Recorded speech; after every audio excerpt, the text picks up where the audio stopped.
नमस्कार, स्वागत है आप सभी का। आप देख रहे हैं जी बिहार झारखंड और मैं हूं आपके साथ राहुल सन्ना। आइए खबरों की शुरुआत करते हैं। बिहार के सरकारी स्कूलों में अब नो एज गैप मॉडल लागू हो गया है।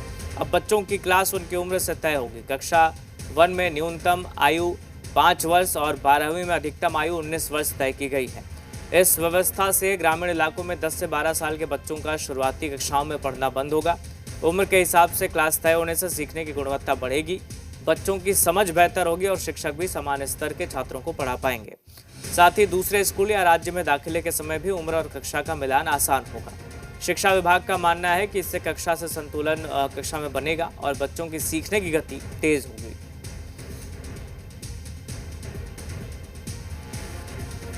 बिहार के सरकारी स्कूलों में अब एडमिशन का आधार उम्र होगा, न कि शिक्षक और अभिभावकों की इच्छा। बिहार सरकार राज्य के अंदर सरकारी स्कूलों में गुणवत्तापूर्ण शिक्षा देने के लिए लगातार नए नए कदम उठा रही है और इसी कड़ी में बिहार सरकार ने एक बड़ा फैसला लिया है, जिसमें नो एज गैप मॉडल को लागू किया जाएगा।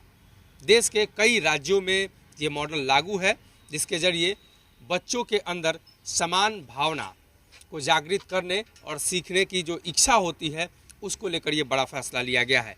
तो इस एज गैप के जरिए बिहार सरकार ने फैसला लिया है कि 5 से 8 वर्ष के बच्चों का एडमिशन कक्षा 1 में होगा।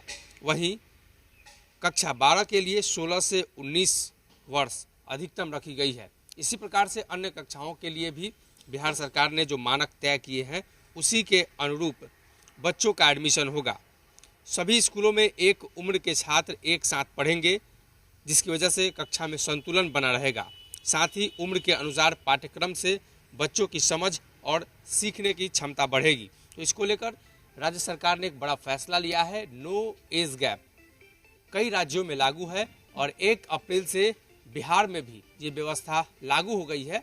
यानी अब जो बच्चे एडमिशन लेना चाहते हैं तो उनके उम्र के आधार पर उन्हें कक्षा आवंटित होगा, यानी उन्हें उसी कक्षा में एडमिशन मिलेगा। पहले ऐसा होता था कि पेरेंट्स के मर्जी के हिसाब से उम्र जो भी हो, जिस कक्षा में वो एडमिशन लेना चाहते थे उस कक्षा में उन्हें एडमिशन मिलता था, लेकिन अब से ये व्यवस्था बदल गई है।